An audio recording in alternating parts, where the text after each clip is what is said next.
All right. I call this meeting to order. This is the Land Use Planning and Zoning Committee of the City Council. All councilors are present this evening. I want to start with a land acknowledgement. The city of Albuquerque was established on unceded traditional homelands of the Tiwa Pueblo people and the Pueblos of Sandia and Isleta. As caretakers of the Middle Rio Grande Valley, the Tiwa people nurtured and cared for its human and non-human inhabitants, as well as the desert, mountain, and water ecosystem since time immemorial.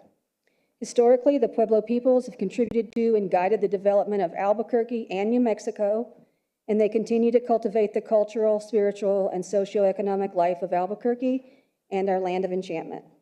We also recognize that Albuquerque has long been a gathering place of diverse indigenous peoples, tribal nations, and pueblos of New Mexico and indigenous nations from around the world, and that this sacred place continues to be their traditional homelands.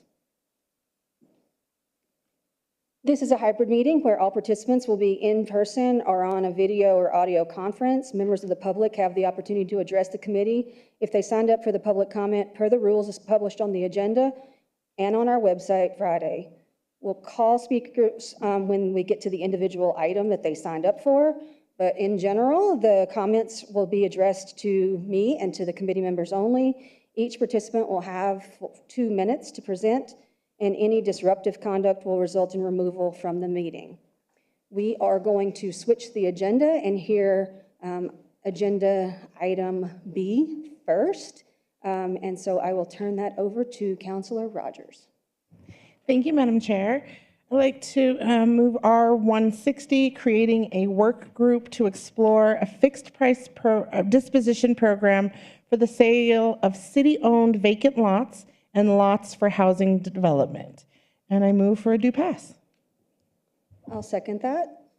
And I want to have public speakers. I know we had one. Thank you, Madam Chair. We have Mohammed Al-Jabari coming in to speak.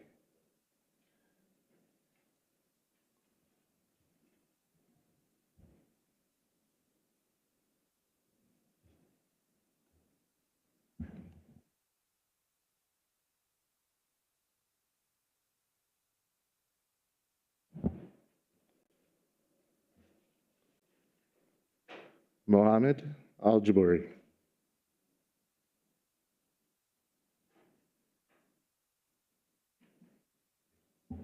Yes, hello. Sorry about that.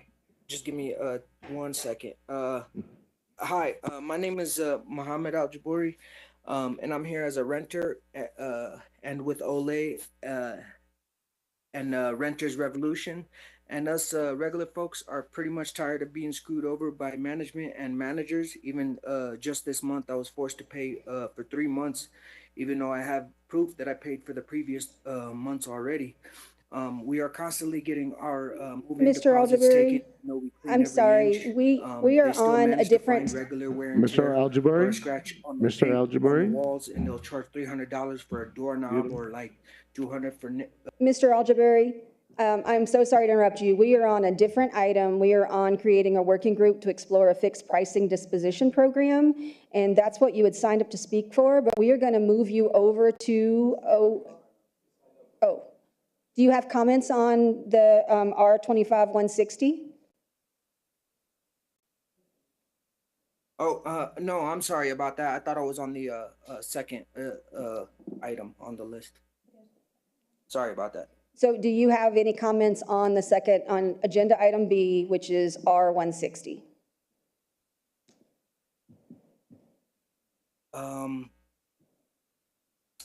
That's the one for the renters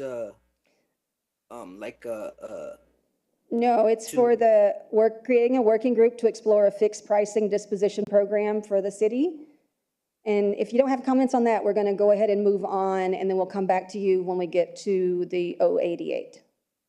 Okay, yeah, that's fine then. Okay, thank you. Sorry about that. Councilor Rogers. Thank you, Madam Chair. So this bill proposes to create a working group to study the development of a fixed price program for selling city-owned vacant lots and buildings and standardizing pricing for housing developments. And this is something that I've done a lot of research working with the administration as well to just explore how we could allow other folks to help us with the housing crisis. So in my district, for instance, we have a lot of infill lots that are in between single-family homes that a lot of our big developers that do building for us don't want to do those little types of projects. And so this would allow our smaller contractors who build maybe 5 houses a year to have access to those benefits like land at a fixed price, so not a donation, so that they can be able to help us with our housing crisis. This is something that's worked in other cities like Baltimore, where they have done this to help folks be able to help us with the housing crisis. So I would appreciate your support. Thank you, councilors. Do you have an amendment to move, Councilor Rogers? Thank you. I sure do. Thank you, Julia, also. There's a couple of amendments that came from the administration that we want to make to the fixed price program, R160. So first amendment is on page 2, line 29 through 30. Delete the following, designated by council. And it's the same on line 22, line 3, on page 3 also. And the same, so it's the same amendment. And really this is just from the administration reminding us that the authority to appoint people from their department is within the administration. So it's just changing the language, honoring that difference. Got a motion and a second, and we do not have to do a roll call vote tonight. So all those in favor of accepting the amendment, raise your hand and say aye. Yes. Okay, that amendment passes. Do you have another one, Counselor? No, that's it. They were both all in that first amendment. Okay, I'm going to open it up one more time for any questions or comments from counselors. Okay, Counselor Grout. Thank you, Madam Chair. The working group members will be designated by council. Will we vote on this? Oh, it doesn't anymore? Okay. None of them? Thank you for the question, Councilor Grout, Madam Chair. So council, these would be basically designated by the administration as far as who's going to serve on from the department. So the amendment that we just made changed that particular language. Okay. But there are some positions that will be designated by council. Correct. I just amended the ones that were directing the departments. Okay, so who will be, who on council, how is that going to be determined? Thank you for that Who gets to determine question.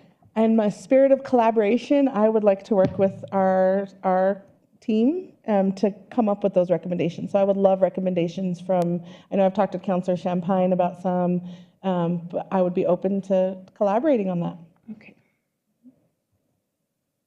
Okay, would the working group only focus on properties that are appropriate for housing development?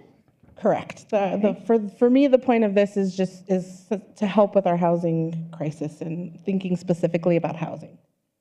Okay, the city typically uses the RFP. Thank you, Madam Chair. Sorry. The city typically uses the RFP process to sell land, which is designated to get the best value or price on behalf of the taxpayers. Is fixed pricing meant to replace that? No, it is not, Madam Chair. Councilor Grout is not meant to replace that. We would still, as the mayor has an RFP right now out for vacant lands for housing. So it wouldn't preclude that. It's just we know from the process that most often folks who can go through that RFP process are our bigger developers. This would be geared towards contractors, individual residents could even access this outside of the RFP program. And so this aims to come up with a different process, but not to replace the RFP process. Okay. Thank you, Madam Chair. I have one more question. Sure. Will the working group be asked to consider value to the taxpayers? Thank you, Madam Chair. That is a great question. Yes, I think part of the conversation, and when we reached out to Baltimore, that was a big part of their process, was what is the best use for that piece of land, especially as they was also looking just at housing, not commercial or other developments. So I think we have some lots specifically in my district that a lot of folks want. one for a parking lot, for instance, and another for a house. So this is also just going to think about how do we don't have a process right now at the city to think about the best use for that land in real property. When I met with them, it's just whoever can pay the amount that we give 10% lower than market value. So there's not really a process right now at the city to look at best use for that particular piece of land. So thank you. I thought of another question that I'd like to ask the administration. Why don't we just sell this land? Madam Chair, Councilor Gowns. So the process for selling surplus property is as follows. The user department that owns the property identifies that they no longer have a need for that property.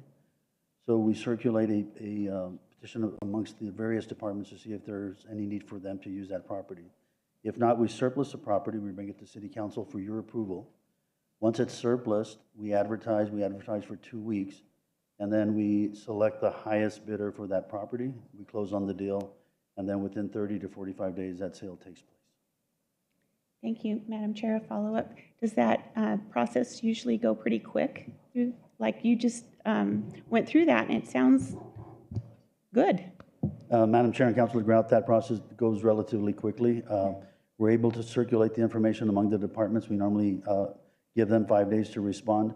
In most cases, the bulk of the departments have no need for that property. Therefore, we go ahead and advertise. And again, we try to advertise 2 weeks as soon as we know no department needs that, and then bring it to council and then bring it back. So probably less than 90 days, somewhere in through there. Thank you. Thank you. That's it. Thank you. Any other questions? Councilor Bassan? Madam Chair, I just want to say, well, I think this is probably with really good intentions. This falls in the category of more studies and more working groups for me. If we want to do something like this, the administration should look into doing it. I don't know if a working group is up my alley for this, so it's falling in that silo for me. Thank you. Okay. I just have a couple questions. So, I understand that the current system is that if we have excess land, we deem it excess, and then we advertise it, and it's basically whoever comes with the money, and we do not have a preference for housing in that process. Is that correct? Madam Chair, that is correct. Okay. And so for me, and correct me if I'm wrong, Counselor, but when I read this, I heard that we were going to be prioritizing housing on excess land that the city has, which is definitely a need. And so is that the goal here, is to make sure that we're prioritizing housing when we have these excess pieces of land? Thank you, Madam Chair. That's one of the intents. I think the other intent is to give people access to tools that will help us add more housing. So right now, folks that are, the contractors that I've worked with on this that build 4 houses, 5 houses a year cannot access the RFP process to get access to that land. And let's be clear, when we do this for developers, they're not paying for the land. It's free, right? So that is a different, we wrap up the land in the deal for the developer. And that's saying we still need developers. We still need them to do the big projects that cost $300,000 per unit to do. We still need that. But what this is going to allow, and this is what happened in Baltimore. And it's really cool. They have an online site, kind of like Zillow. Folks can go look at the listings, and a resident, someone sitting in our audience that's not a developer, not a builder, could actually access that land, get a loan, and build a house and rent it or sell it for affordable home ownership, which is also my goal. Is if we can do this for home ownership, we can actually help folks with housing instability if they're not having to pay for the land, just like the person that built it didn't have to pay for the land, then that's going to help us open home ownership opportunities for folks that don't have them. And so to your point, Councilor Bassan, about the studies, I have talked to the administration about this for a year. And this was my compromise, without just directing them to do this thing, was let's think thoughtfully about how we could work together to come up with a different way to give other folks access to land to help us with the housing crisis. And for my district, this is huge. We have about 300. The other thing that this does is right now, we don't have a list of all of the properties that the city owns.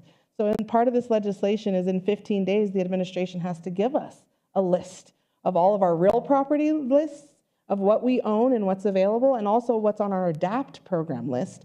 And what the ADAPT program is, for those of you watching that don't know, this is from our fire department. These are homes that are vacant and creating a hazard in our community right now because they've been vacant for 20 years, 10 years, some of them in my district. We can't find the owner, the same rigmarole that we hear.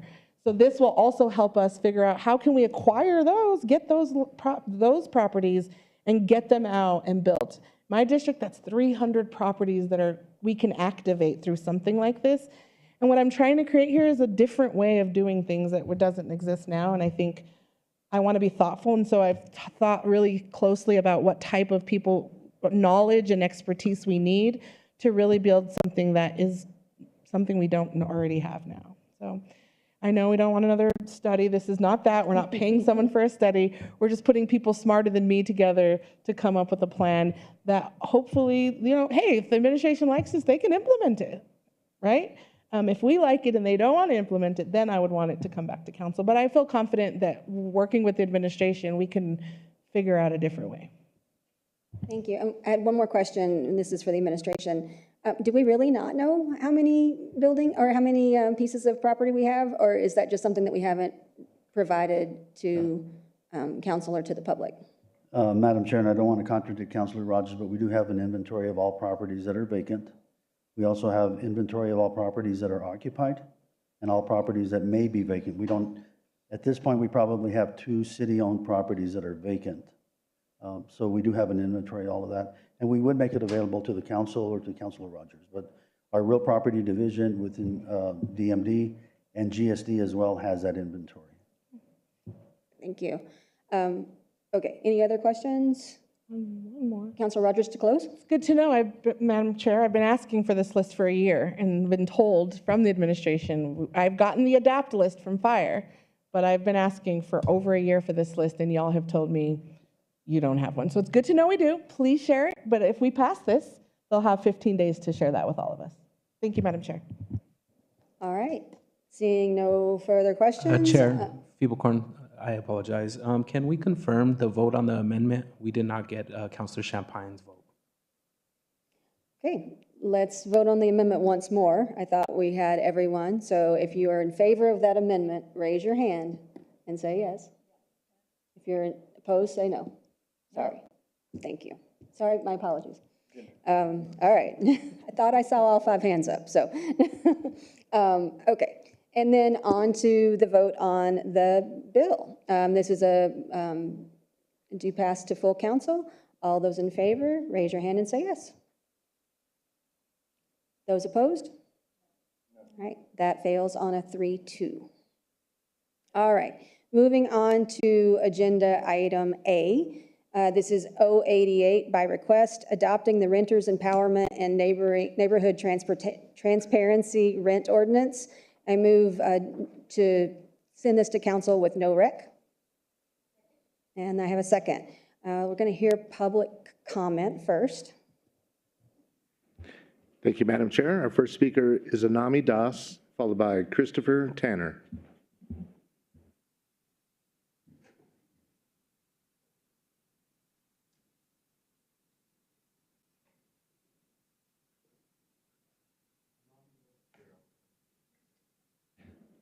Christopher Tanner, followed by Josh Price.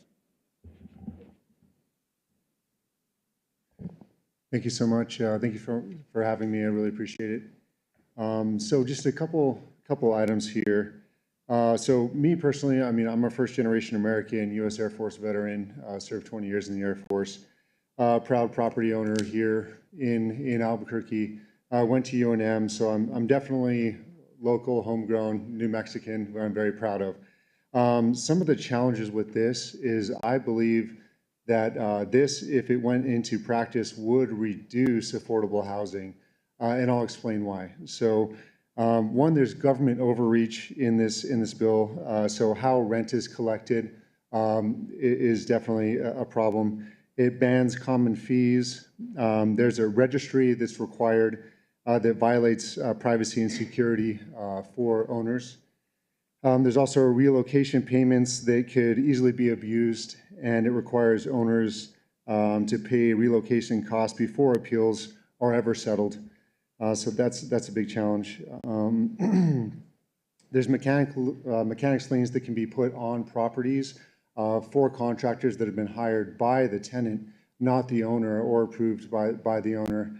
So with that, if unpaid, that contractor can apply a lien to the property that stays with the property and then negatively affects the owner, obviously. Insurance, there's just so many holes in this. So with insurance, allowing just any breed or any animal to be in that property could drop insurance for the owner. And then also coupling that with not requiring renter's insurance, that means there's no protection whatsoever. Just on Monday, I found out that one of my tenants was leaving, and it's going to cost me personally $10,000 just to rehab it and get it rentable again. So that's at least 8 months of rent that I'm pouring into it. But, thank you so much for having me. Really appreciate it. Josh Price, followed by Jan Loving. Madam Chair, members of the committee, thank you very much for your time. My name is Josh Price. I do want to make clear I come here as a full volunteer, as a concerned citizen of Albuquerque who raises my kids here. I do advocate for different things. I advocate for my Little League as well. I urge you to vote no on this. We can do a lot better. We would love to help you do better. There are so many problems with this bill. For one, it points that one member or one part of our population is weaker than another. I can tell you right now that a lot of homeowners, considering when our stock of housing was built and how old it is, a lot of our homeowners and those housing providers are retirees on fixed incomes. A lot of times that rent is literally that fixed income. So when maintenance gets deferred, it's usually in spirit of keeping rents lower. And that means that that person doesn't necessarily have the ability to just shell out huge amounts of money. Everything costs more day after day after day. So when a water heater went from somewhere near $2,000 before pandemic to now all of a sudden $12,000 to $15,000, a minor air conditioning system is about $10,000 to install. These are all things that that owner has burdened on themselves. Also, rents are high because mortgages are high. If you could afford a mortgage, you wouldn't rent.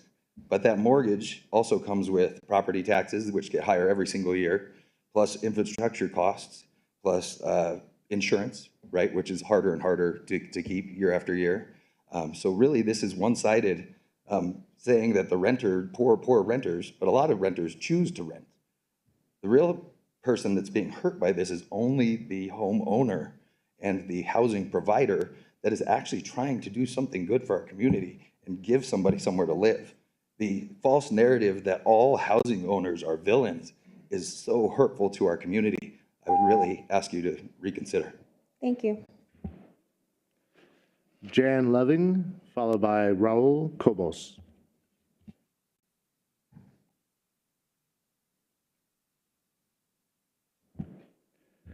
Raul Cobos, followed by Jack Corder. Thank you for having me. We are tenants, MOPA, the renters group. I am in favor of the ordinance 88. We are fighting for basic rentals rights, and the landlords don't follow the rules of the lease agreement. There is many issues, and they don't take it seriously. The conditions that we live is unsafe. It's not fair that we pay rent. We still live in safe, poor conditions. We deserve transparency. I'm moving this vote in support of ordinance 88. Thank you. Jack Corder, followed by Adriana Wiake. Evening, Madam Chairman, council members. My name is Jack Corder. I am a property owner in Albuquerque, as well as I own a property management company. My major concerns for this bill is that we manage single-family homes only. We don't manage large apartment complexes. Our owners are retired firefighters, retired school teachers that are using the income from these rentals to supplement their retirement that is not large enough to support their living habits. So my concern is they're being forced to raise fees and raise rents because of extra administrative costs. Having forced to accept animals into the home when they've just redone the inside carpet because somebody's cat peed in every corner of all the rooms and not only ruined the carpet, but the cement floor had to be sealed and stained and sanitized. Those are some of the things. The other thing that I was worried about when I saw this, the office of the mayor's office, when they sent this to you, said there's no fiscal impact on any of the current appropriations.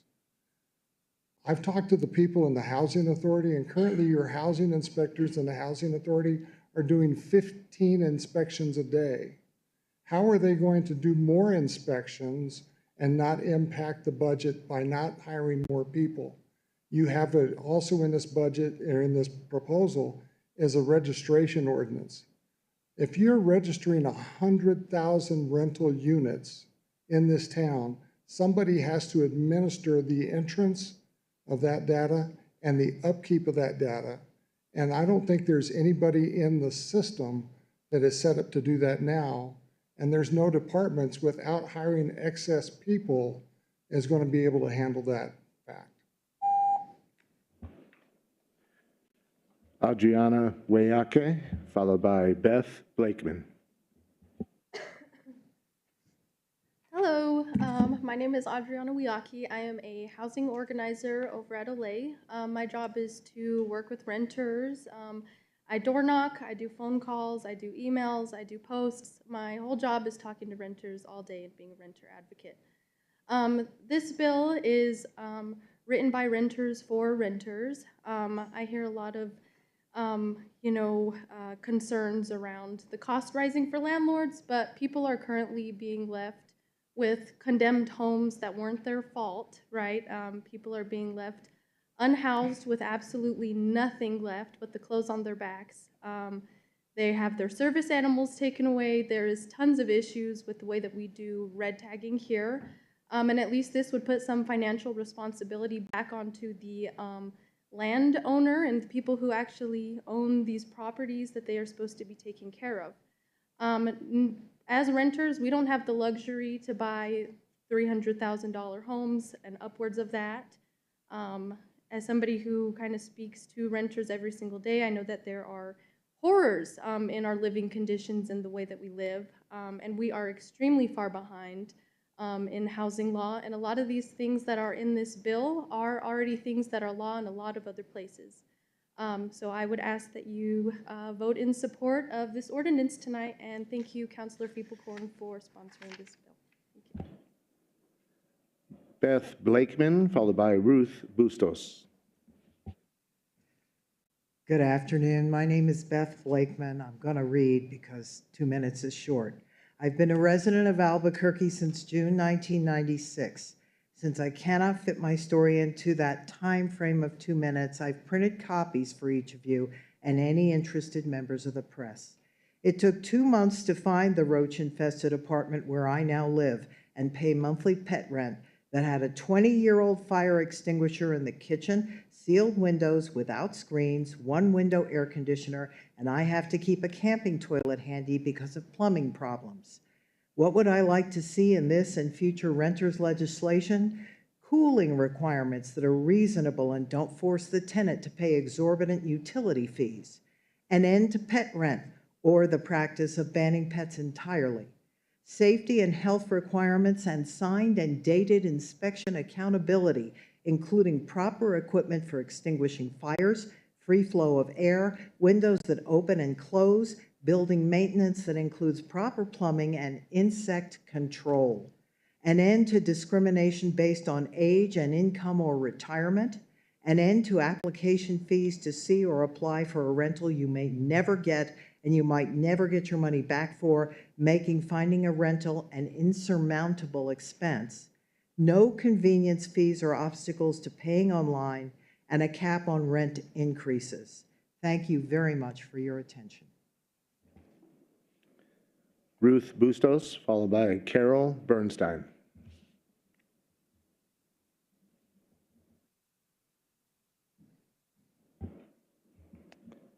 Carol Bernstein, followed by Ivan Hernandez Torres.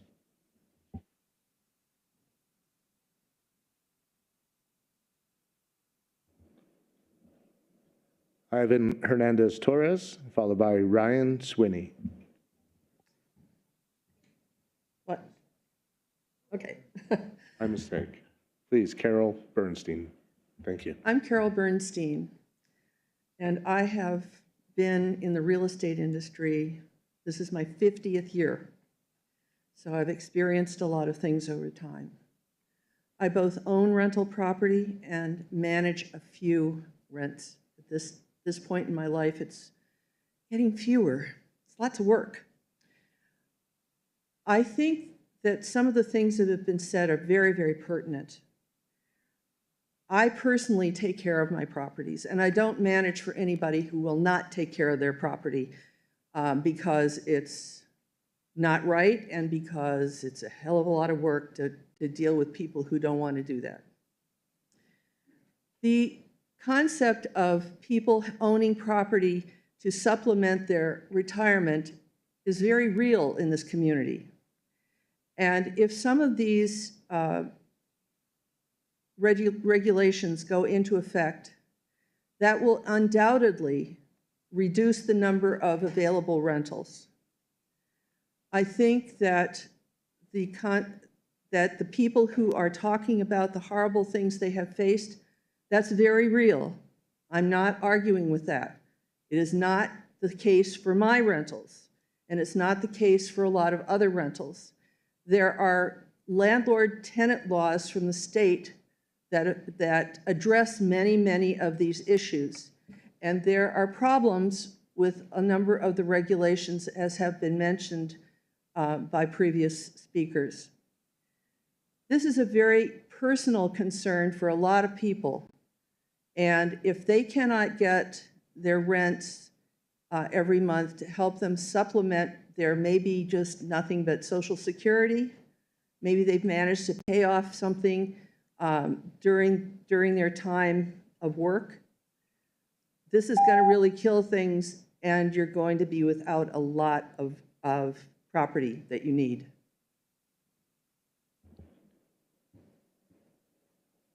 Ivan Hernandez Torres, followed by Ryan Swinney. Hi, members of the council. I just wanted to say thank you so much for introducing this legislation. I think it's a step in the right direction. I'm a lifelong Albuquerque resident and lifelong renter, and I can assure you that a lot of these ordinances I think would be very helpful. I actually just had to move out of my rental because the landlord refused to fix an issue with our sewage. And after years and years of having plumbers come in and tell us, like, this all needs to be replaced, time and time again, we had it flood. If they had just, pulled the trigger and made the fixes that are needed, I would still be living there today. Instead, I'm living with my in-laws, trying to find a rental unit. I just think that also registering, and so we know who owns what, would be really great. And I just want to emphasize that it's not about villainizing the homeowners. It's about understanding the severity of the situation, right? If somebody can't afford to maintain their rental unit, maybe they just have to sell it, and they can't do that anymore. But if a renter, for whatever reason, is outside of that, the situation becomes that they're homeless. It's not just, oh, I can't maintain my units and I can't do this. I'm out on the street. And also, I think the provisions for like I said, like allowing the renters to actually come in and say, like, oh, okay, this needs to be fixed. Landlord is not making a move on it. I can just go ahead and call the people to make sure that the place I'm living in is livable. And there isn't a sewage filling my basement at 3 in the morning that I have to go clean up, and hopefully I don't get sick from that. So I just want to thank you so much, Councilman Fiebelkorn, for introducing this measure. I think it's a step in the right direction, and we're going to hear a lot from a lot of landlords today, but I want to remind you that they're a really small percentage of our population. Renters make up a much larger percentage of the population. You won't hear a lot from them today because they're busy working, trying to make rent. And I just want to thank you all for introducing this measure. Ryan Swinney, followed by Nate Boitano. Good evening, Madam Chairman and council members. My name is Ryan Swinney, and I'm here today to speak in strong opposition to Council Bill 02588. While we do support fair housing and tenant protections, this represents a significant overreach into private property rights and imposes serious financial and legal risks on responsible housing providers. First, this ordinance undermines the fundamental rights of property owners to manage their own investments. It dictates how landlords must screen tenants, accept payments, and manage leases, stripping away the flexibility to make decisions based on the unique needs of their properties and tenants. This is not empowerment, it's micromanagement. Secondly, this bill exposes landlords to legal and financial liabilities that are unprecedented. It allows tenants to initiate repairs and deduct costs from rents without oversight, opening the door to inconsistent standards on repairs and potential lawsuits and possibly mechanics liens on the property. This empowers the city, not a court, to impose relocation costs and liens without due process. These provisions violate basic principles of fairness and property law. Third, the bill removes essential risk management tools. It prohibits landlords from requiring renters insurance, a simple and affordable way to protect both tenants and property owners. It also forces landlords to accept cash and checks, increasing the risk of theft and fraud, especially in a state like New Mexico, where businesses are not required to accept cash. These mandates are not just burdensome, they're dangerous. They will drive small landlords out of the market, reduce availability of rental housing, and ultimately increase rents for everyone. Council members, I urge you to consider the real-world consequences of this bill. We need policies that support both tenants and housing providers, not ones that punish the responsible landlords and destabilize our housing market. Thank you. Nate Boitano, followed by Roger Valdez. Hello, councilors. Thank you for being here. Thank you for what you do. Appreciate it. My name is Nate. I'm born and raised in Albuquerque. I'm a realtor and manage a couple of properties. You know, I'm 36 years old. A lot of my friends, colleagues, clients, we have, you know, a rental property or two. And part of the, I guess, mindset of us is we're not sure about Social Security. We're not sure about our retirement. And so for a lot of us, you know, and I've heard other people talk about, you know, it's kind of their savings accounts. For a lot of people, that's the case. And I don't think that people are getting rich off these rentals. I'll tell you that. It's expensive to maintain these things. A couple of problems with the bill. You know, so section 14-28-8 and the timely repairs. Totally understand the spirit of the law of this. I understand there's bad landlords and they don't fix the AC and they don't fix the sewer line. A couple of examples that I can think of where that could backfire. You know, you got a property, there's a sewer line backup. The tenant calls TLC. TLC says, yep, we need to replace the sewer line, $5,000. And really, you know, the kid just snaked it for $300. And, you know, there are a lot of owners that do that. So that, you know, then they could put a mechanics lien on the property. There could be a situation where there's debate to what the repair is. You know, if there's a cracked window, that's kind of a gray area. Like, does that need to be fixed? Is it a habitable issue? Maybe not. Maybe it is. You know, they call a window company and replace the window. It's $600. You know, it may not need to be done. Things like that. With the deposits, you know, the companion animal deposit. You know, I'm a pet lover. I had a dog for 10 years that I loved dearly, Mona. She died last year. But I get it with the pets. Mona was a good dog, but she caused damage to my house, to my friend's houses. She stayed with a friend for a while and scratched up the trim. They cause issues, you know. So for a $150 deposit, that wouldn't be enough for most animal deposits. Also, does that include HOA restrictions? And then also on the insurance policies, some of them restrict breeds on that. Thank you.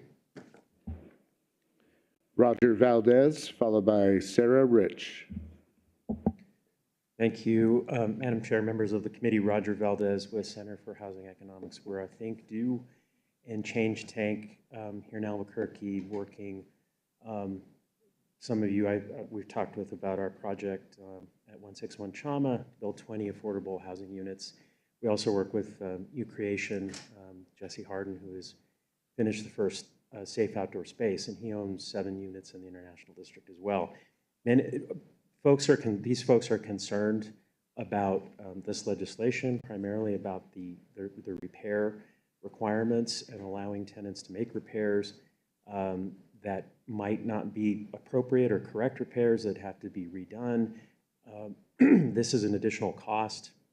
I'm not sure where tenants that live in the housing that we work with are going to come up with the money to front fund repairs like that often occur. And the relocation sounds great, but if you're paying $500 or $700 a month for a one-bedroom apartment and you trigger this relocation requirement, where will you find a comparable apartment? So we're trying to deal with rising operating costs, which are real, repair costs and maintenance. So we've worked with the legislature. We got $625,000 in capital outlay money to fund a pilot project to acquire and rehab existing buildings and not pass on those costs as a way to show how, working with local funds and local government, we can actually rehab and save these buildings, keep people in place. And we're also, this was with Prosperity Works that we got that capital outlay. So what I would suggest that you do is convene, speaking of a work group, to figure out how the city could put together an affordable financing plan for housing providers that run into problems with maintenance so we can preserve those buildings and extend their life. Thank you. Sarah Rich, followed by Adeo Herrick.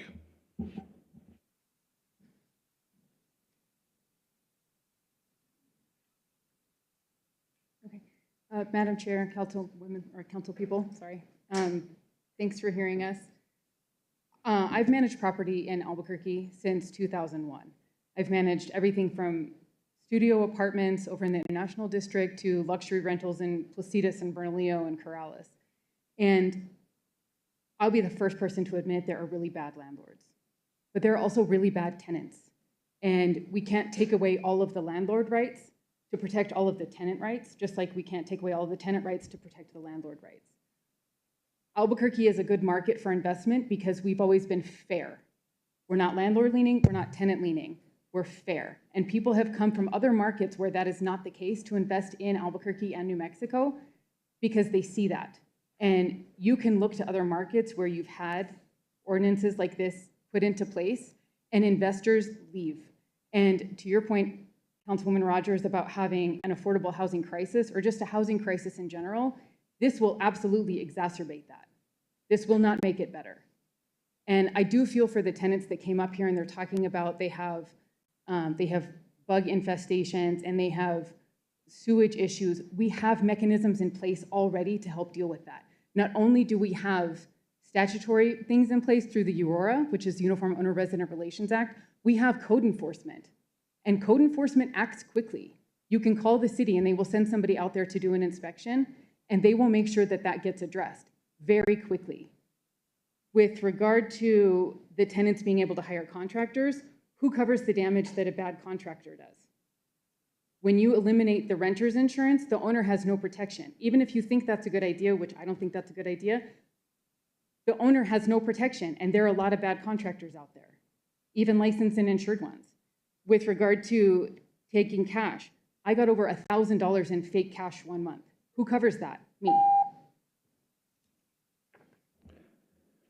Adeo Herrick, followed by Mark Kelleher on Zoom.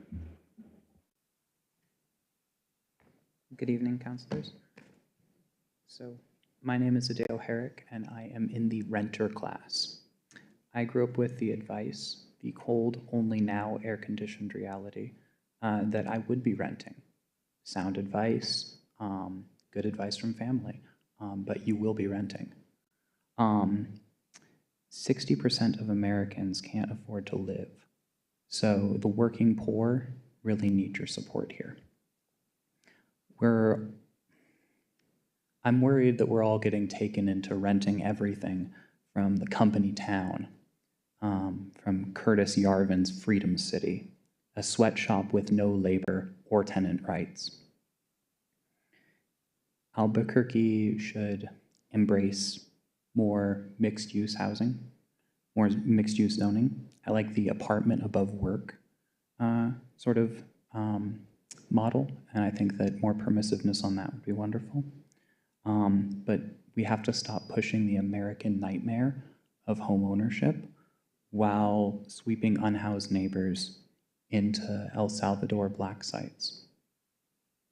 Now, it is very fair, but I feel like the tenants are a lot more organized than the renters are. So please try to, put a check on unaccountable landlords.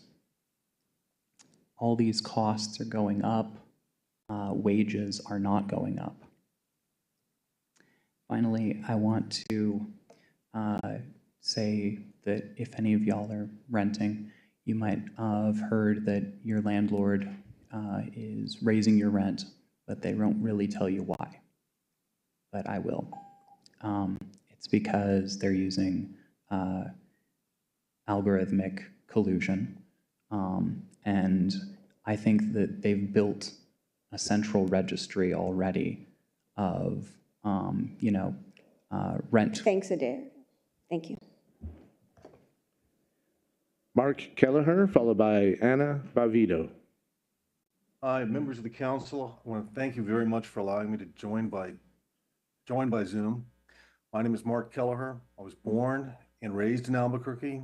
I attended St. Pius High School.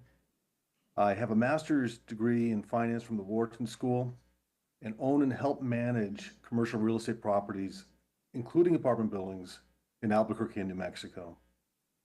Regarding screening and application disclosures, it would be very difficult for us to meet this requirement. We actually use third parties to screen the applicants, so I'm not sure how we have any control over that. Hello?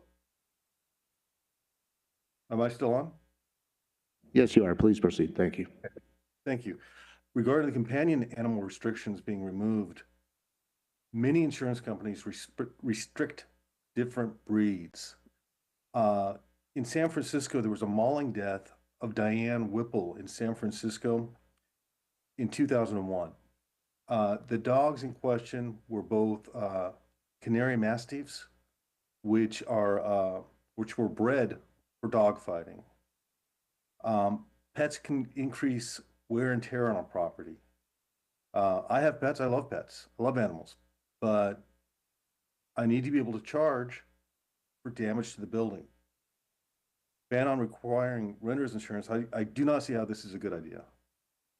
It's, as people have already said, it's a cheap solution and protects both the tenant and the landlord. Mandated rent payment methods. Requiring landlords to accept cash is just crazy. Albuquerque, of the 100 largest cities in the United States, Albuquerque has the 6th highest robbery rate. Having to take cash increases the chance of a property manager or landlord being robbed. Tenant-driven repairs. This allows a tenant to make unbudgeted and unauthorized repairs to a landlord building. And it leads to uneven maintenance standards and opens the door to misuse. As Thank someone you. else had said, it also Garrett, next speaker, opens please. the door to mechanical liens. Thank you, sir. We're going to move on to the next speaker. All right, one last thing I want to say about the rental registration. RealPage collects this. Anna Bavito, followed by Micah Boutillier.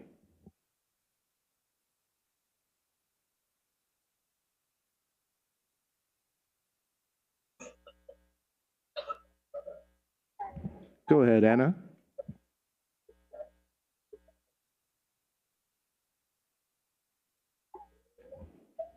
Anna, can you hear us?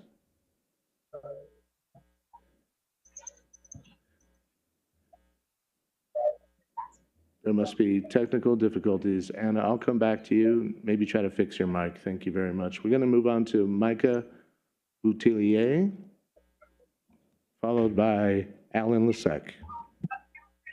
Thank you, city representatives, for your service to the community. Micah Boudelier here, a real estate qualifying broker, property manager. I'm here representing my 115 Albuquerque rental property owner clients who have voiced their concerns about the rent ordinance, with the top concern being the ability for tenants to make repairs and deduct vendor invoice from rent. The New Mexico Real Estate Commission has a rule requiring all brokers use licensed and insured vendors, which I fully support as it protects the public. Allowing tenants to hire anyone to perform repairs is in direct conflict with this real estate commission rule and the methodology behind it. Also, this opens the door for abuse by unscrupulous vendors. Over the years, I have seen some vendors charge between 50 to 200% more, creating unsafe conditions in properties. What happens when the unscrupulous vendors find out that they can charge any price they want and perform work that will not be inspected or regulated in any way? Will they begin marketing to tenants with the knowledge that tenants are not paying the bill and do not care what the price is? Will they create unsafe conditions for tenants due to lack of oversight? Simply allowing tenants to hire anyone without concern for licensure or insurance, without specific timelines for when landlords must complete repairs, without any form of oversight to ensure competent work and safe repairs is most alarming and will lead to abuse and unsafe rentals. The Uniform Owner-Resident Relations Act in New Mexico already has fair and reasonable provisions for landlord repair responsibilities and tenant recourse for landlord default. No changes to this procedure are needed. Many clients have also emailed you city reps with more concerns. Please take this feedback from your constituency into account. As it is written, my clients foresee legal battles due to the conflicts with your state law and federal law, which would lead to delay of enforcement of the ordinance, along with many unfair and landlord burdensome requirements that could lead to vast amounts of landlords selling their Albuquerque properties, causing a massive reduction in supply of rental housing, which would increase rents and seems to be in direct conflict with the purpose of this ordinance. Please take the time needed for detailed review with industry and legal experts for revision of the rent ordinance to ensure the spirit and purpose of this ordinance will see fruition in its enactment. We applaud you for Thank taking you. efforts to address Next the issues speaker, that some Mr. landlords have brought and the income to rent disparity Thank in you, sir. Albuquerque. But as it is written, this rent ordinance is not the correct answer. Up next, we have Alan Lasek, followed by Chelsea Martinez. Madam Chair and council members, thank you very much for the opportunity to speak today. My name is Alan Lasek, and I'm the Executive Director of the Apartment Association of New Mexico. I'm speaking today to express my serious concerns about the overall impact of this proposed bill. You know, while I recognize and support the need for fairness and transparency and tenant protections, many of the provisions in this bill are excessive, impractical, and ultimately harmful to the very rental market that we aim to stabilize. This bill will not fulfill the implied intent and will ultimately hurt the residents of Albuquerque. What this bill will actually do is increase operational costs, legal risk, decrease resident safety, discourage housing investment in Albuquerque, actually shrinking our rental housing supply. It will increase rents. It will lead to a loss of insurance coverage for a majority of the apartment communities. You know, this was mentioned in comments before, but I think absolutely a big thing that is missing from this bill is the massive administrative burden that this would place on the city. There would be significant costs with hearings and appeals and education and oversight and enforcement and staffing and software. And, you know, like I said, I completely understand and recognize the need for fairness, but as previously mentioned, we currently have laws in place for most of these things. We do not support this bill, and we urge you to vote no on it. Thank you. Thank you. Chelsea Martinez, and then we'll go back to Anna Bovito. Chelsea?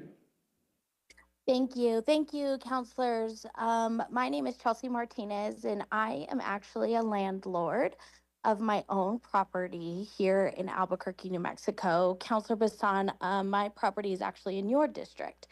So I'm here to voice my concerns about this proposal. And as a female, a single woman who owns and rents her own property, my concerns regarding having repairs done by the renter, and not just that one, but also the companion animal allowance as well. You know, I was a renter in Albuquerque. I've rented from apartment complexes, and I then turned around and bought my own home, which is now the rental property that I use. And that being my first home, and proud of being my first home and an investment property for myself, for my future, to have someone who could be able to come in and cause damage, to just have someone come in and, you know, not have someone who's licensed to come and do repairs or claim as a license. That's just a very huge concern as someone who owns their own property. The companion animal I have an issue with as well, because the state of New Mexico does not recognize emotional support animals as an actual service animal. And it does not take very much for someone to certify an animal as a companion animal, as an emotional support animal. So I have seen and witnessed through my job where animals that are not actual service animals can cause damage or harm to others. So thank you, and I also encourage a no on this proposal. We're going to go back to Anna Bevito. Anna? Followed by Ian Robertson. Good evening, Council. Can y'all hear me this time? Yes, we can. Thank you. Oh, thank y'all for letting me join via Zoom. I'm still commuting, and I will echo what Ivan said. There's not a lot of us renters here today because we're out working to pay the rent. So thank y'all so much for letting me join via Zoom. And I do have some prepared remarks. I apologize for reading, but it's the best way to get my thoughts out. I'm here in support of the bill, and what we are asking for as renters in this bill is the most basic level of dignity and decency. Many requirements of this bill are already reflected in state law and just need the local enforcement. All requirements in this bill are already implemented in other cities and are considered just a beginner baby step in renters' rights. And what other business could one accept payment and not provide a receipt? And in what other situation could one refuse to repair or maintain an investment? Nothing we're asking a landlord to do is actually a detriment to their bottom line. They will still be making profits. They will still be wealthier than us.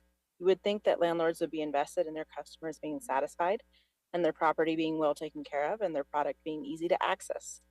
If landlords are not interested in maintaining their property and taking care of their customers, it begs the question, are they providing a service to customers or are they exploiting a vulnerable population? And renters are an extremely vulnerable population that usually intersects with multiple other identities that are also at high risk and vulnerable to exploitation. As renters, just in my own household, we are workers, we are job seekers, we are queer, we are disabled, we are parents, we are not white, and that's just my own family. Many more of Albuquerque renters also proudly carry identities of not white, immigrant, undocumented, and elderly. As we are seeing across the nation, none of these groups are protected and safe because people just gave it to them. The only way that any of these marginalized groups have liberation and peace is because they demanded it from their governments. And as a government, the city of Albuquerque has a solemn duty to protect the vulnerable, in this example, renters.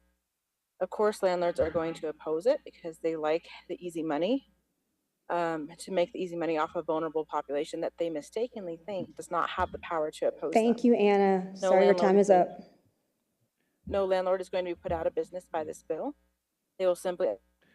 Thank you, Anna. Up next, we have Ian Robertson, followed by Evelyn Rivera. Hello, councilors. My name is Ian Robertson, and I appreciate the opportunity to speak today. I'd like to take this time to just talk about what happens in a market that's already in the midst of a housing crisis when additional regulations and burdensome requirements continue to increase costs for the very people trying to provide the housing. A perspective that I thought was very interesting today, so Mr. Valdez, who noted as a provider of affordable housing that actually these burdens will impact affordable housing providers as much as they will typical market rate providers. That's a position and a perspective that I'd like to echo. I think that listening to some of the stories from renters, it's obvious that enforcement of some existing Albuquerque laws and regulations is actually needed, and we should be encouraging that. But some of the proposed regulations are not only difficult or impossible to enforce, but also risk creating or exacerbating problems in an already stressed housing market. It's obviously a difficult cycle because well-meaning policies can backfire and make housing less affordable. So I think the intent of this law, it makes sense to me, as I have compassion for the renters. But I think we could create a working group with existing bodies or the Housing Collaborative or others to come up with solutions to some of these problems that will actually make a really positive impact for renters and continue to encourage the housing that we desperately need in Albuquerque. Thank you, all the counselors, for your time and for your service to Albuquerque. Evelyn Rivera, followed by Mohammed Al-Jabouri. Good evening, LUPS Committee. My name is Evelyn Rivera. I oppose this amendment for several reasons. One being there are several aspects that are duplications of efforts. The Uniform Owner and Resident Relationship Act already addresses tenant rights. The New Mexico and City Landlord and Tenant Hotline is available to assist with disputes. City code enforcement should be actively ensuring properties are safe and sound and meet city codes. Based on the testimony, there is a critical need for more code enforcement. HUD addresses instances of discrimination. Adding burdensome regulations will result in increased insurance costs, management fees, and maintenance costs that will increase rents and decrease the housing supply available to lower income households. Does the city really want to get into rental management and city relocation services? Please vote no, and thank you for this opportunity to speak. Mohammed Al-Jabouri, followed by Francis Robinson.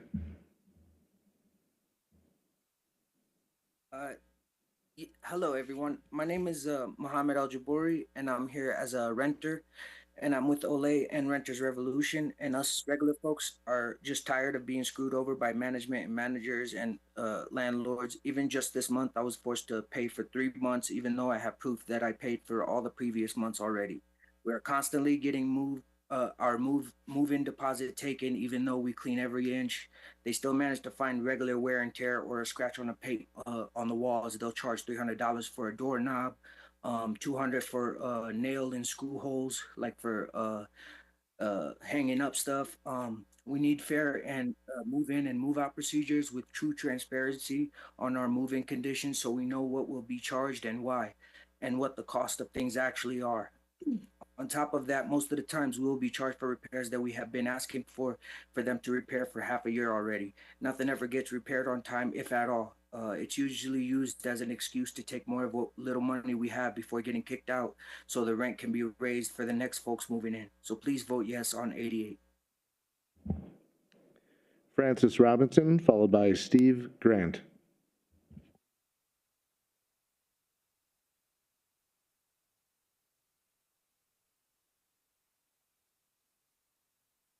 Can you hear me?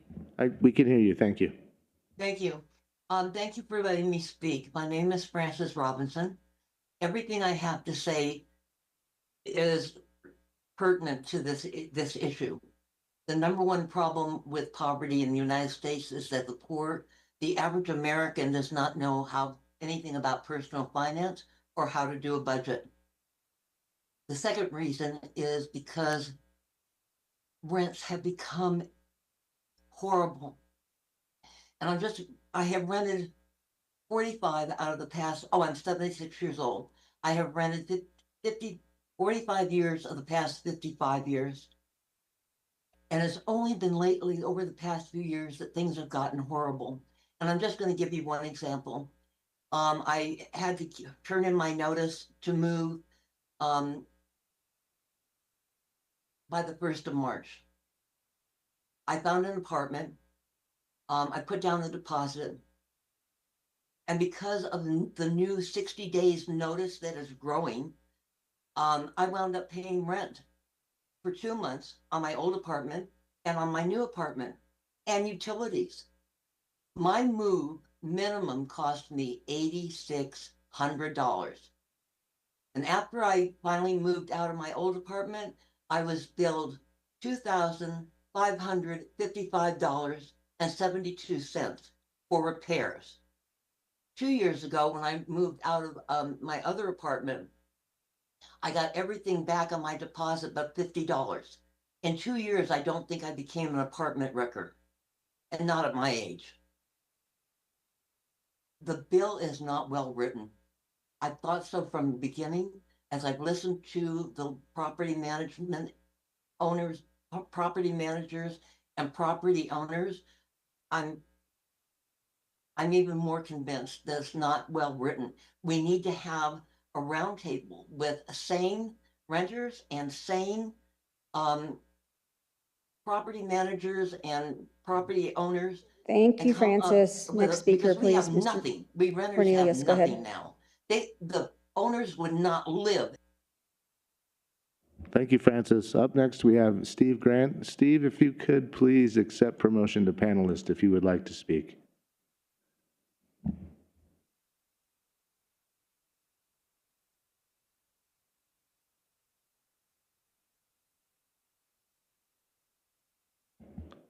Steve Grant, you are muted, sir.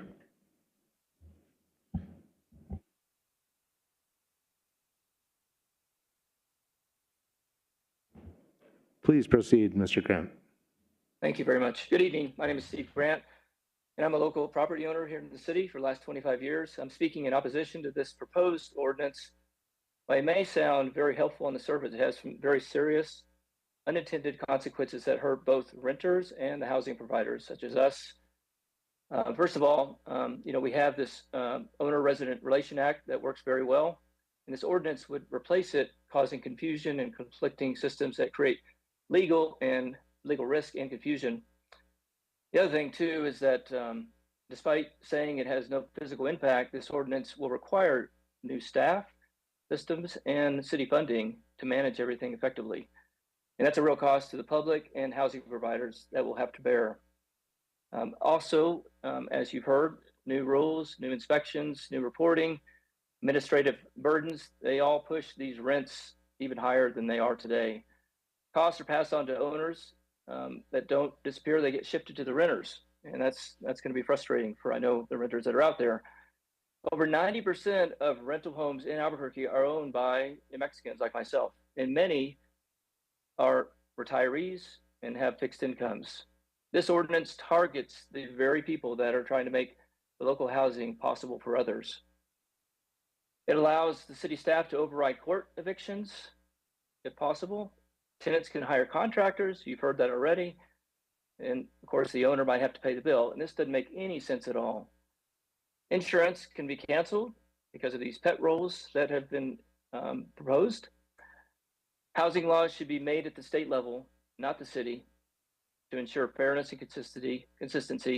This ordinance creates conflict with the state and federal law, adding confusion and liability to the owners.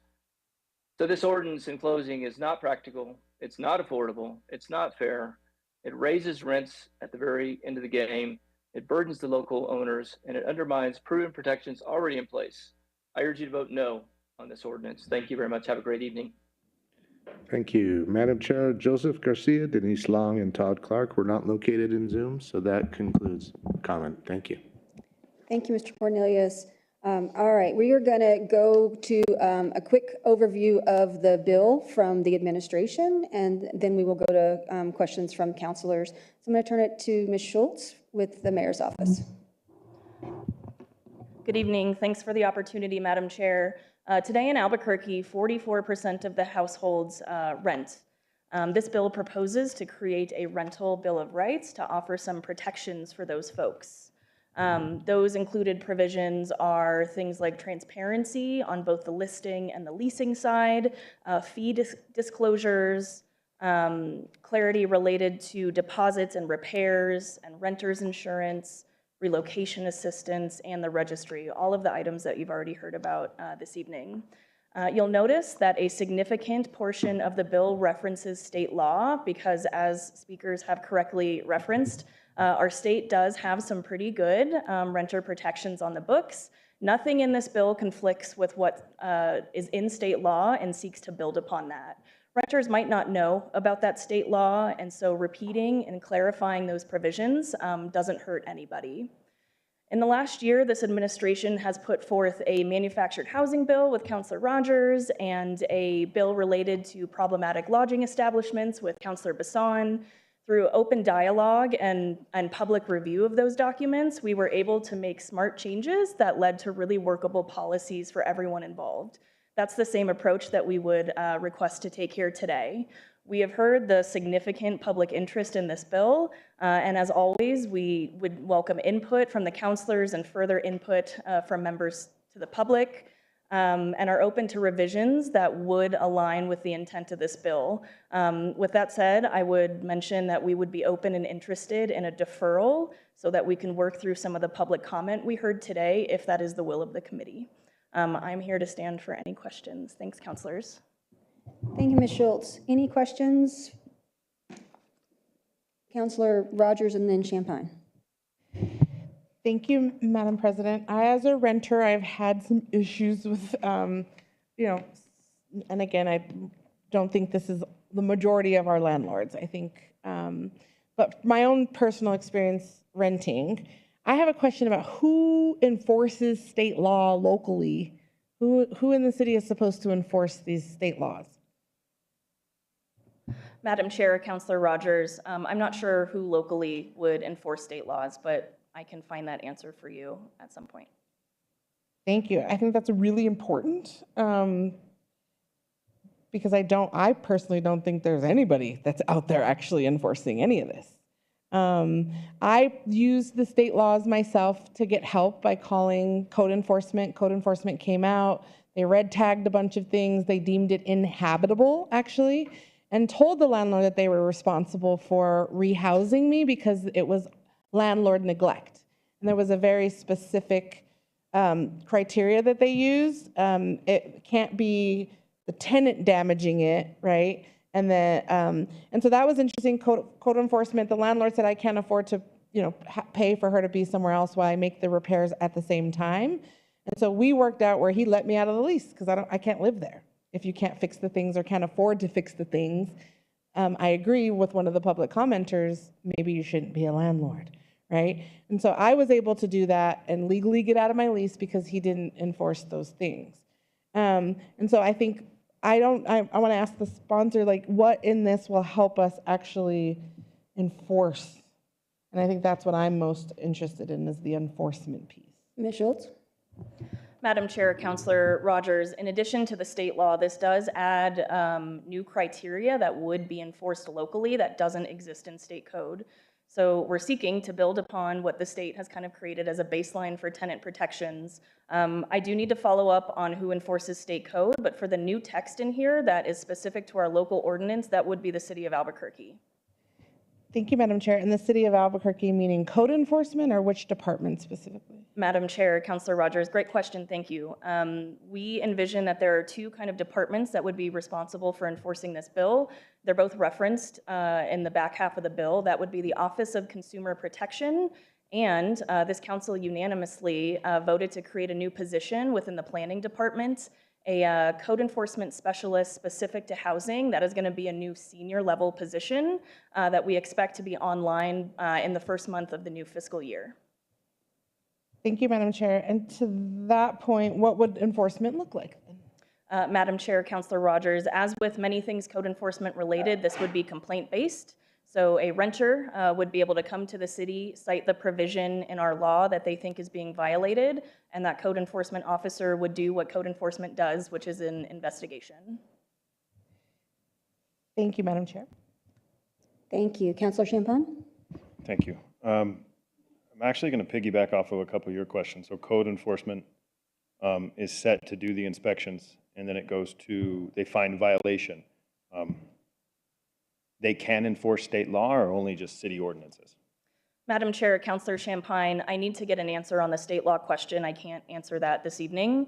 But for the provisions in the code that are specific to City of Albuquerque law, they would be able to enforce and provide penalties per the bill on those items. So if this doesn't pass or it isn't in effect right now, what does code enforcement enforce then? Madam Chair, Councilor Champagne, can you clarify your question for me, Well, please? this law is going to be, you say it repeats the state, and your words were repeating and clarifying the current laws. So if it's repeating and clarifying current laws, what does code enforcement enforce then? Madam Chair, Councilor Champagne, thanks for the clarification. While this bill does clarify and repeat state law, it also builds upon state law that adds brand new provisions that do not exist at the state that would be specific to the city of Albuquerque. Completely understandable, but then enforcement enforces state law that's current, correct? Madam Chair, Councilor Champagne, they would certainly enforce the new text in the bill. I need to find an answer on if they would enforce. So when they find a violation, then it goes to Metro Court, and a judge, civil or criminal, if it leads to that, then makes the decision if that landlord is in violation of state law. So it goes to Metro Court and becomes a civil matter. Madam Chair, Councilor Champagne, is that a question about if that's how the process works? It's kind of a statement, so clarification of what we're dealing with.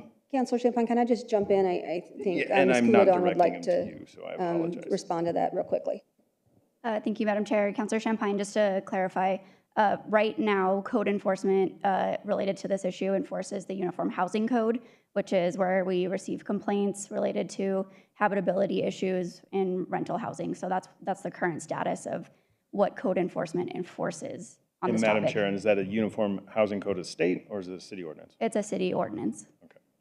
And then in terms of enforcement of UORA, we typically see that take place between the parties. So a landlord filing an eviction proceeding in court or a tenant pursuing legal action in court as well. We usually see it play out between the people involved in the lease agreement.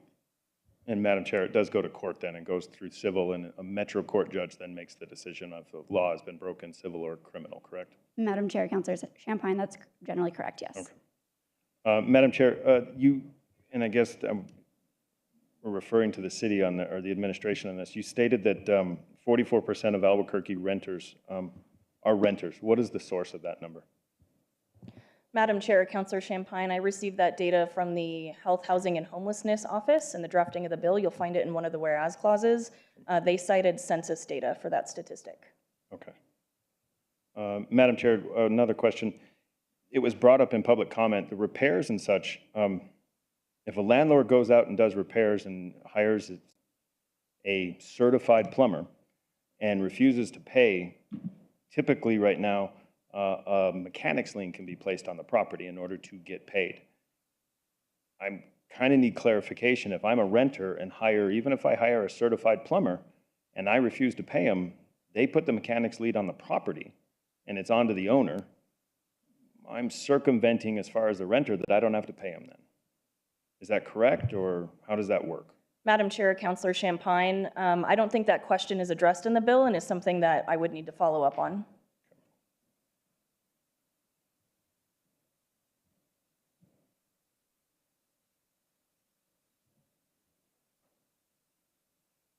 I think that's it.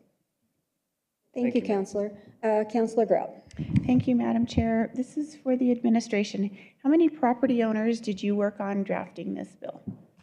Madam Chair, Councilor Grout, the majority of our collaboration on this bill was with tenants' rights organizations. Okay. Did you work with any owner groups like the apartment association? Madam Chair, Councilor Grout, no, we did not. Okay, thank you. I know that there are bad actors, landlords. I also know there's bad actors as tenants. And it's important that we remember that. I can tell you that I've had people reach out to us that are in apartments, and they've had issues, and I call up code enforcement or encourage them to call code enforcement. And I'll be darned, code enforcement goes out there.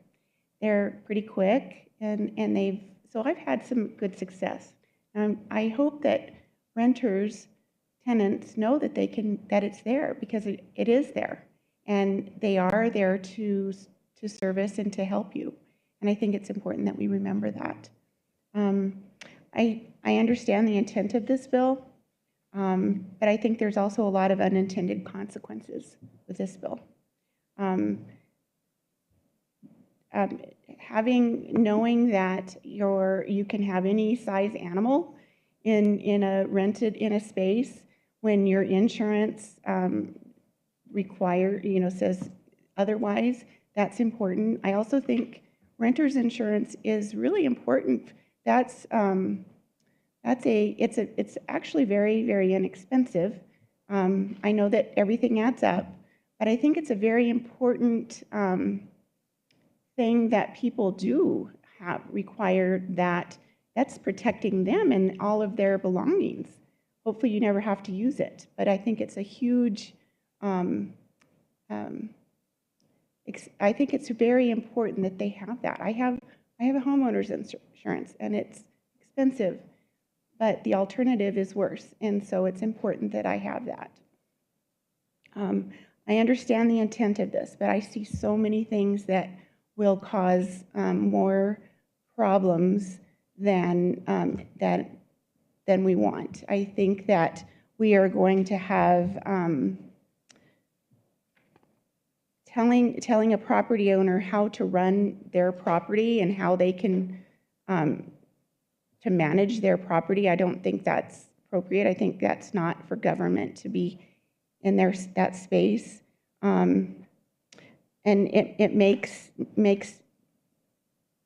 I've had people reach out to me and say, I don't know that I want to rent in Albuquerque or, rent to people in Albuquerque anymore because it's overreach. And I think this is not ready for prime time. I think it needs to go back to the drawing board. And I think you need to bring everybody involved and make sure that it's tenable for both sides. I think it's very important. Thank you. Back to Councilor Champagne for a second time. Thank you, Madam Chair. You mentioned renter's insurance, and this bill doesn't require that they have renter's insurance?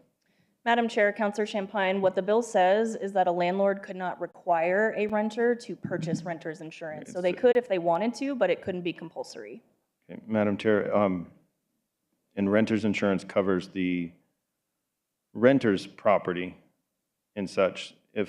And I know I'm playing devil's advocate on this, but I'm really trying to wrap my brain around the idea that if an electrical fire has occurred because of a appliance, say a TV, and they don't have renter's insurance, the homeowner's insurance looks at it and goes, well, the fire wasn't the home, it was the renter inside, so we're not going to cover the repairs of the fire.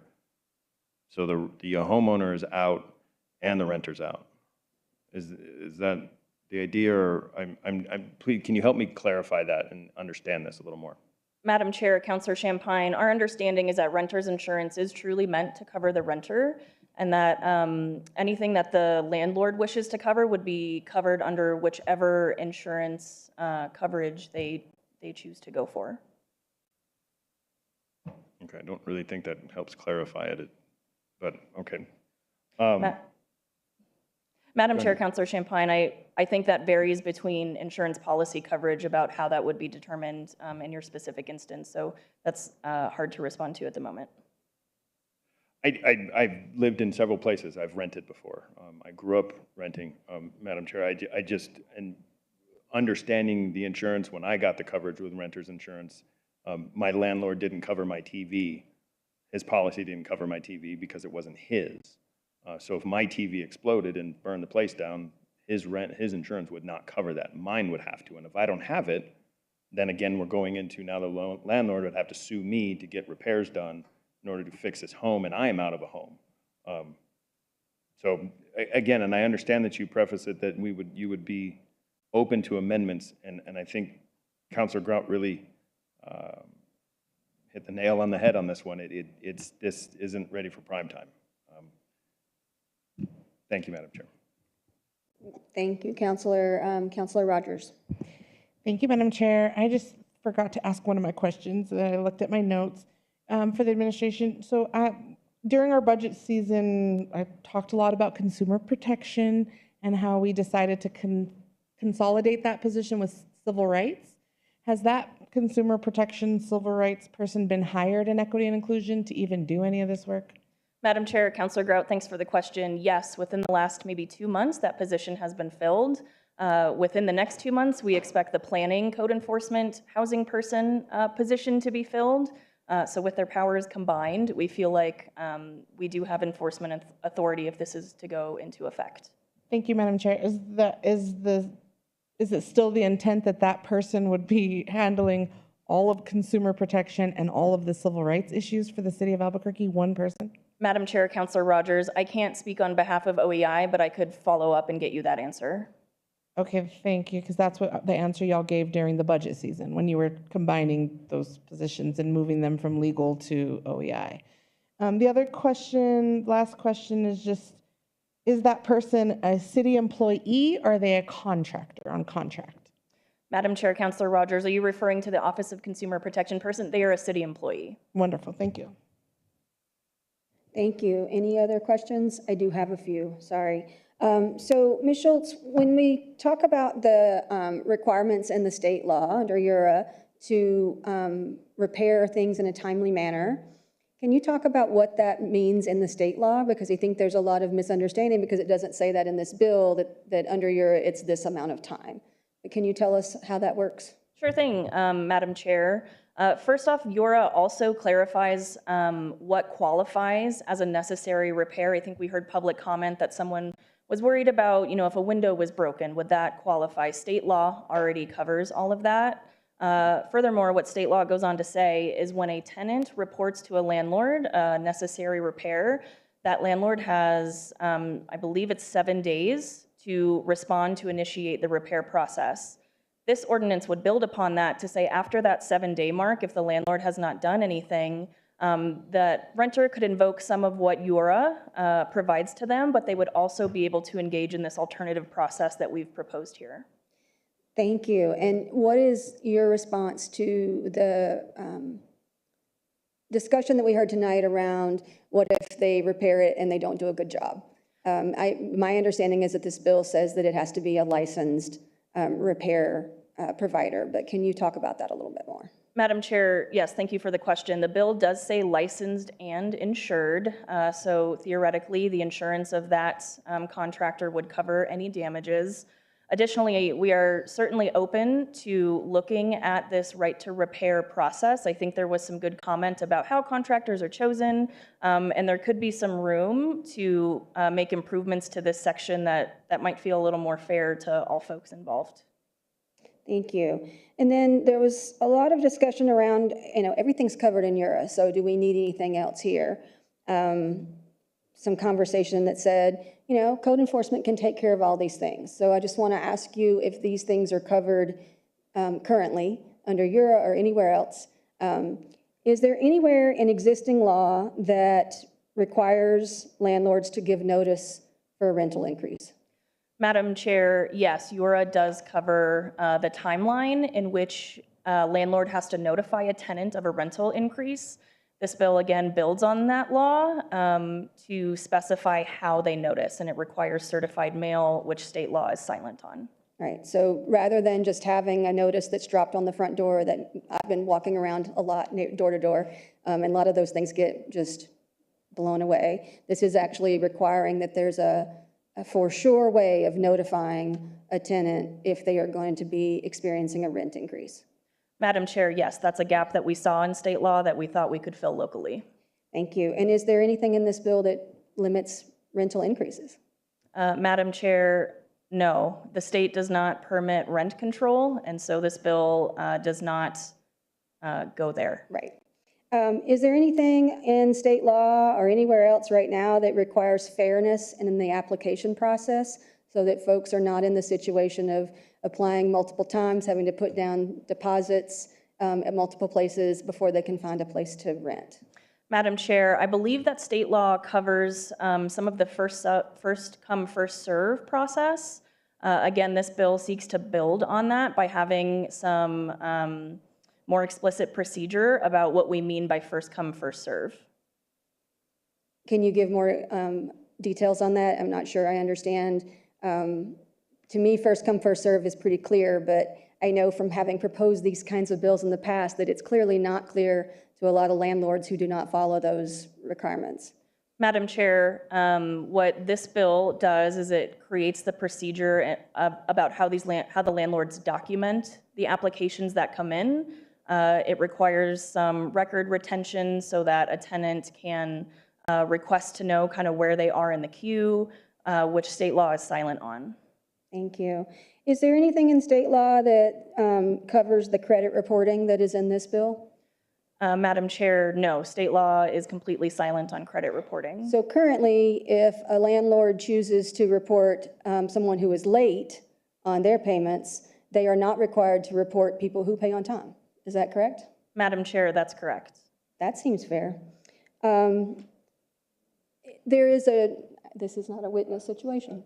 So there is a requirement in our state or our city law that requires a registry of, say, businesses. There's a new business license that we just passed. There's a requirement for short-term rentals to have a registry. Is there any requirement for landlords of residential units to have a registry unless this bill passes? Madam Chair, no, there is not. Okay.